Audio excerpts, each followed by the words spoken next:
Hello, Ashraf. How are you? Hi, Ruckus. I'm doing pretty great. What about you? Good as well. The reason I invited you on is because I saw a win from you in the main campus. There are quite a few things involved there, so could you explain what that was about? Yeah, so my win was basically about the 5,000, like 5,200, I guess, euros that I made last month on January. It's the totality of the side hustles that I started doing because of the real world.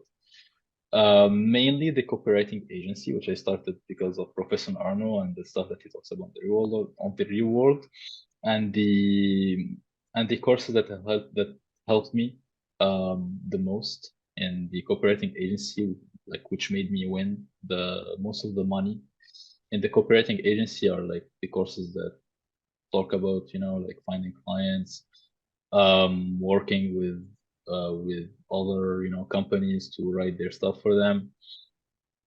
And then I found my niche, which is cinema. And right now we're working with actors and singers and people of that industry for the cooperating agency.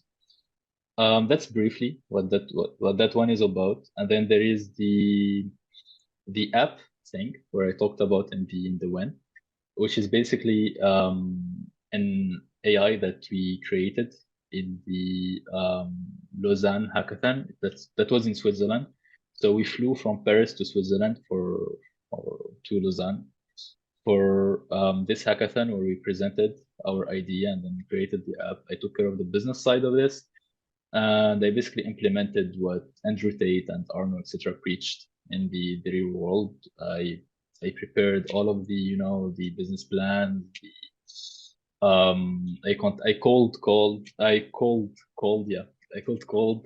emailed people the way I was taught in the real world, and I found clients pretty easily, especially compared to the other people in the competition, and that made us win. And we won 150,000 euros from the investors just for the app. So that wasn't like personal money that I can use. So that was for the company. I took out a bit of that money, and some of it appeared in the screenshot that I took. I guess I think there was like 2,000 euros of the 4,000 were from the sum that I took from the company. So the company just started and we already have 150,000 euros, which is amazing. And I hope we're gonna make it to a million euros by next year, by the end of this year. So that's basically the screenshot. Very interesting. Quite a few things to go into there.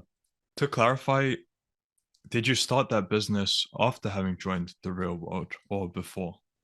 Okay, so for the copywriting business, it was literally the day I joined the real world.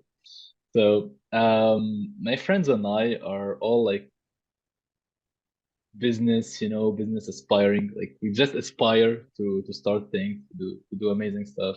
We believe that we have the potential, like we always talk about it. We always try to start new things.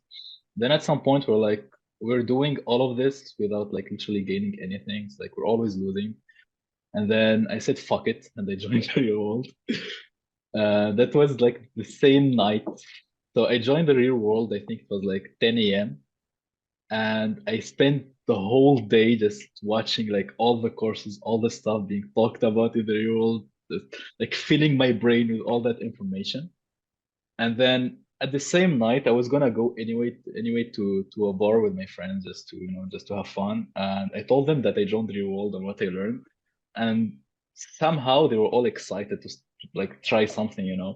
So we picked copywriting, and yeah, so that's basically how it started. We just picked it because it seemed the most interesting, and then we just started like hustling, just like rough, just going very rough into it and just like doing anything we can to amass as many clients as possible and start generating revenue as fast as possible, like using the techniques that I learned in dairy world. I have a friend that joined as well because of me, so that's pretty cool.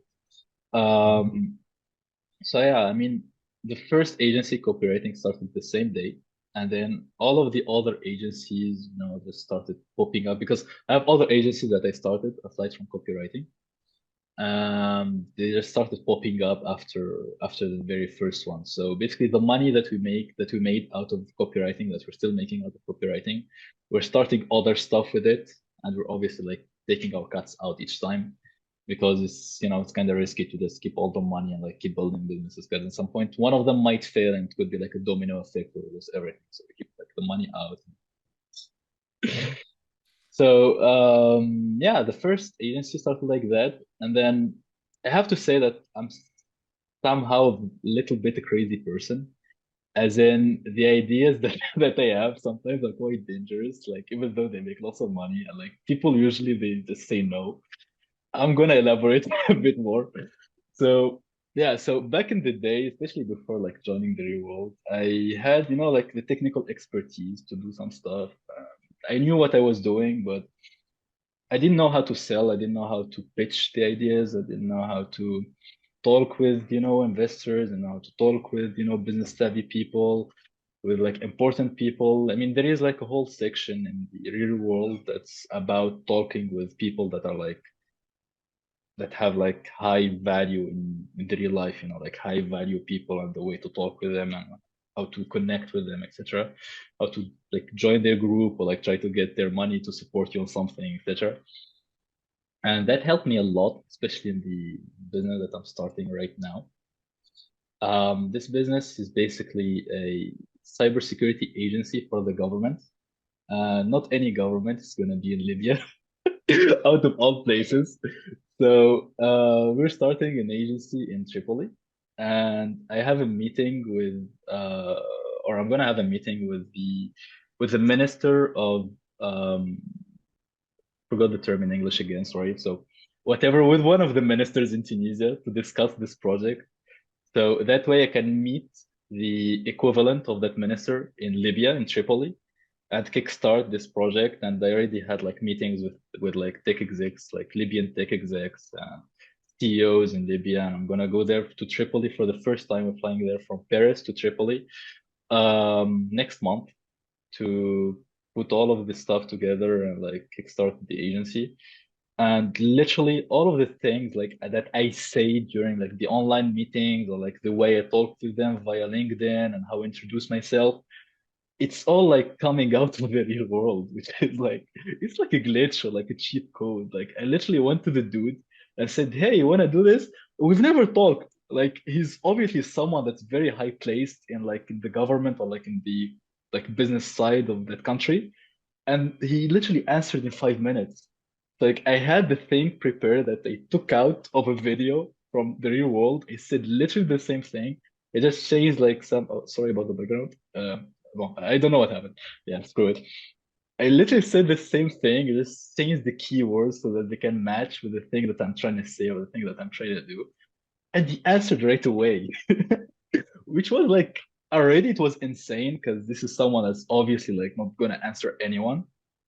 And then we actually talked, and he was actually hyped about the project. And now we're gonna start it, and we're gonna get investments from the two governments, which is like I think, I mean, it is in fact the biggest like project of my entire life. And it started out of like an idea that I could took out from the real world video. So the real world is basically like a vast sea of opportunities, and some of them are untapped opportunities that you just have like to literally just take one, apply it, and somehow it like it will like open a whole ass door of other opportunities for you that you can take and keep generating money out of all of them. So just have three things that I might say that are super important to like as takeaways from the real world, from the campuses, from the network of people that are in there, are how to talk with people. That's one. Two, how to make them believe in like you or like in your project or in your business or whatever. That's two. And then three, how to build a very strong network